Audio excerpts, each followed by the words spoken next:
Hello, আসসালামু আলাইকুম। আপনারা দেখছেন আপনাদের ভালোবাসার channel meet by Jeet king. যারা নতুন আছেন চ্যানেলটা সাবস্ক্রাইব করে ভিডিওতে একটা লাইক দিয়ে চলুন শুরু করা যাক। আজকে আমরা কথা বলবো স্যামসাং গ্যালাক্সি S24 আলট্রা নিয়ে, যা কিনা এই মুহূর্তে প্রচুর প্রচুর হাইপে আছে। অনেক বেস্ট একটাই। রিসেন্টলি আমি কিছু ভিডিও দেখলাম, সেখানে টোটো কোম্পানি যে তারা রিভিউ করলো সেই জিনিসটা আমি দেখলাম। মানে আইফোন 14 প্রো ম্যাক্স এর থেকে স্যামসাং এর যে ফোন S24 আলট্রা যেটা আছে, এটার ছবি অনেক অনেক সফট, অনেক অনেক ভালো, অনেক অনেক বেস্ট। এই জিনিসটা তারা ভিডিওতে হাইলাইট করছে। তবে আমার ভাই স্যামসাং এর ফোনে কখনোই কোনো দ্বিধাদ্বন্দ্ব ছিল না। তবে কিছু কিছু ফোনে ছিল, সেটা হচ্ছে এক্সিনোস প্রসেসর দিয়ে যে ফোনগুলো রান করে তারা, সেই ফোনগুলোতে আমার অনেক অনেক মানে দ্বিধাদ্বন্দ্ব থাকে নেওয়ার মতো। তবে আমি এই জিনিসটা শিখছি এই এক্সিনোস থেকেই। কোয়ালকমের কোনো প্রসেসরের যে ফোনগুলো সেগুলোতে আমি খুব কমই করছি। তবে রিসেন্টলি এখন আমি কোয়ালকমে আছি, কোয়ালকম প্রসেসরের ফোন ইউজ করছি স্যামসাং এর। তবে আমার ফোনের যে কেরিয়ার আছে, ফোন যে কেরিয়ার দিয়ে আমি শুরু করছি সেটা হচ্ছে একজনের প্রসেসর দিয়ে আমি শুরু করছি। তবে আমি এখানে একটা জিনিস ওয়েল পাইছি, সেটা হচ্ছে শুধু প্রসেসরটা যদি বাদ দিই আমি, তাহলে আমি বলবো হ্যাঁ, ওভারঅল ভালো একটা ডিভাইস, ভালো একটা। তবে কোয়ালকমের প্রসেসরে যে ভালো একটা দিক থাকে, সেই এক্সিনোস প্রসেসরে ওই জিনিসটা অবশ্যই আছে। তবে এই বেশি তফাৎ আমি দেখি না। 80%, 100%-এর যে এই 20%-এর তফাৎ, এই জিনিসটা থাকে। দেখেন, একটা প্রসেসর বানাতে গেলে কোম্পানিতে অনেক কিছু স্ট্রাগল করতে হয়, অনেক রিসার্চ এন্ড ডেভেলপমেন্ট লাগে, তাদের অনেক একটা সোর্স লাগে। তো যাই হোক, এই বিষয় নিয়ে আর না বলি। স্যামসাং গ্যালাক্সি S24 আলট্রা যে ব্যাক কভার গুলো তারা রিলিজ করছে, প্রত্যেকটা ব্যাক কভার আমার কাছে খুব খুব ভালো লাগছে।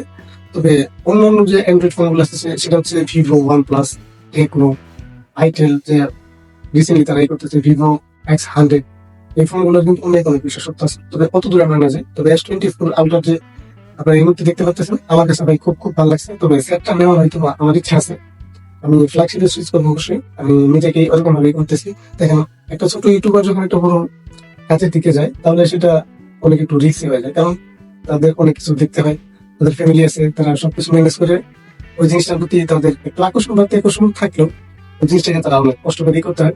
এক্ষেত্রে অবশ্যই আপনাদের ভালোবাসা কাম্য করি। যারা নতুন চ্যানেলটা সাবস্ক্রাইব করে যাবেন। আর অবশ্যই আপনারা স্যামসাং এর এফ সিরিজের ফোন, বিশেষ করে এই সিরিজের মানে 15 যে সিরিজের যে ফোনগুলো লঞ্চ হচ্ছে, তারা A24, 34 এই ফোনগুলো দেখতে পারেন।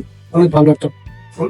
তবে স্যামসাং এর একটা জিনিস আমার এখনো ভালো লাগে না, সেটা হচ্ছে এখনো তারা এখানে আমাদেরকে বোকা বানাচ্ছে। অন্যান্য কোম্পানি যেখানে এমএমসি থেকে সরে আসছে, সেখানে স্যামসাং এখনো ইএমএমসি স্টোরেজ তারা তাদের ফোনে দিয়ে দিচ্ছে। আমি তাদের স্যামসাং কোম্পানি বা কর্তৃপক্ষকে বলবো, এই ইএমএমসি স্টোরেজ থেকে খুব দ্রুত যেন তারা রিকভারি করে। কারণ ইএমএমসি স্টোরেজ এখন অনেক পুরাতন জিনিস, ওই জিনিসটা আগের মতো আর কেটে বললাম। এবং ইএফ 2.1, 2.2, 2.3, 3.4, 4. অনেক কিছু আছে এই জিনিসগুলো থাকে। এই জিনিসটার স্পিড অনেক হাই থাকে। আর ইএমএমসি যে স্টোরেজ থাকে, আমি অনেকদিন ইউজ করে যা বুঝলাম, অনেকদিন এক্সপিরিয়েন্স যা করলাম আমি, সেটা হচ্ছে ওই জিনিসটা অনেক স্লো। আমার কাছে ওই জিনিসটা খুব খারাপ লাগে, ওই জিনিসটা এখন আর ভালো লাগে না। আপনারা যারা স্যামসাং এর ফোন ইউজ করবেন, অবশ্যই আপনারা দেখে নেবেন কি তারা র্যাম দিচ্ছে, LPDDR4X, 3X, 2X যে র্যাম দিক। তবে নর্মাল র্যাম যেন না দেয়।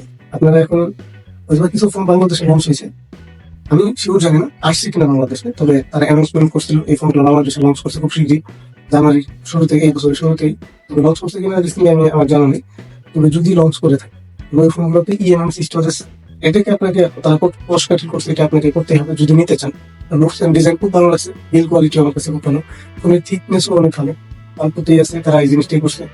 তবে ইএমএমসি স্টোরেজ এই জিনিসটা তারা এখনো ফোন থেকে সরেনি, এখন ওই জিনিসটা এখনো চলে না। তবে যত যাই বলেন, স্যামসাং তো স্যামসাং, এখন ওনাদের একটু ব্র্যান্ড ভ্যালুটা বেশি।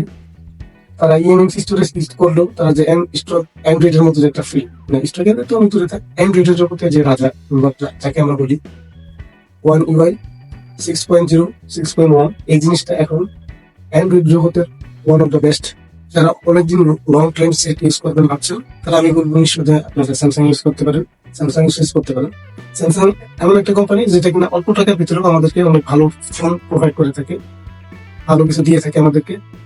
তো আমি ভিডিওটা লম্বা করবো না, সবাই ভালো থাকবেন, সুস্থ থাকবেন, দেখা আসবে কোনো ভিডিওতে। আল্লাহ হাফিজ।